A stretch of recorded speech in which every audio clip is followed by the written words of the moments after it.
Is this you?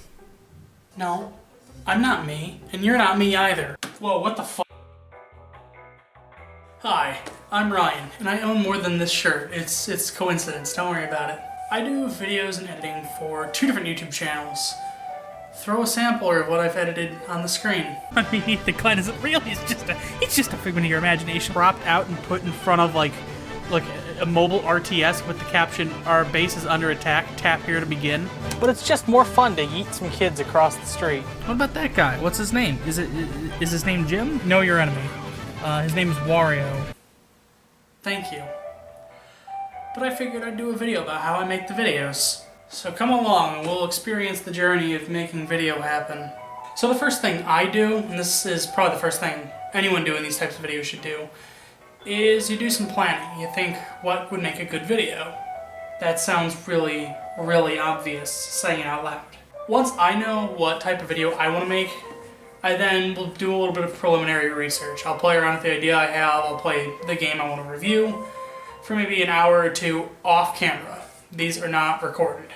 Once I've kind of gathered the reactions or just the ideas I want to put in the video, then I start writing the script. Scripts are kept in this folder, and they're just text files.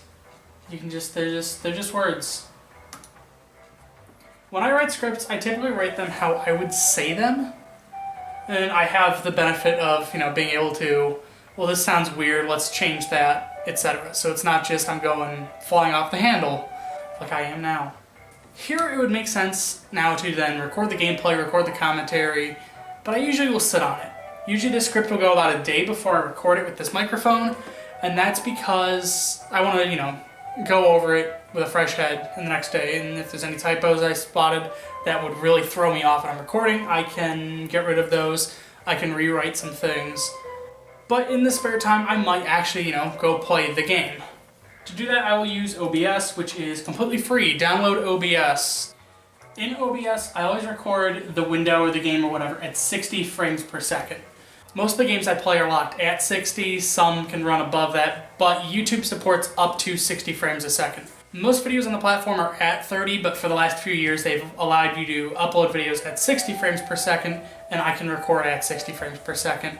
And I can also edit at 60 frames per second too, so I like recording at 60. At last, it's the next day. You can tell because the shirt is exactly the same, and I'm in the exact same spot, and the lighting is exactly the same. But now it's time to record the commentary. For this, I usually try to go about this speed, about this tone.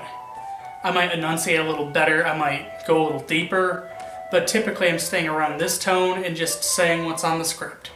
And emoting where necessary. The microphone I have hooked up is an Audio-Technica AT2020. It ran about $150, but it's a very good quality mic. Sometimes I'm not able to get to this microphone. For that, I have a backup microphone. In this little bag is my Rode SmartLav.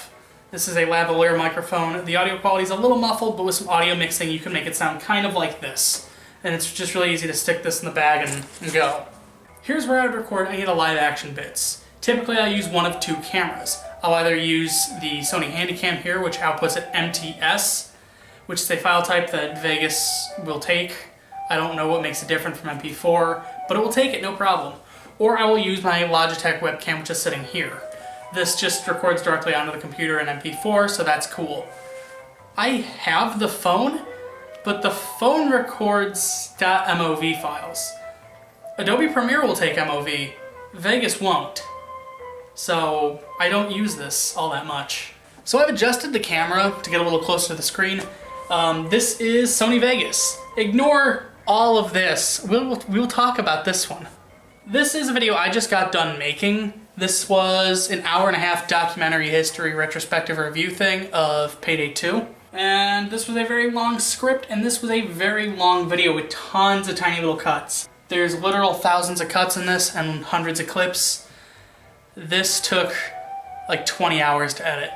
Videos usually are not this. Most of my videos are between 5 and 15 minutes. This is YouTube. You already know what YouTube is. I don't know why I'm explaining this part.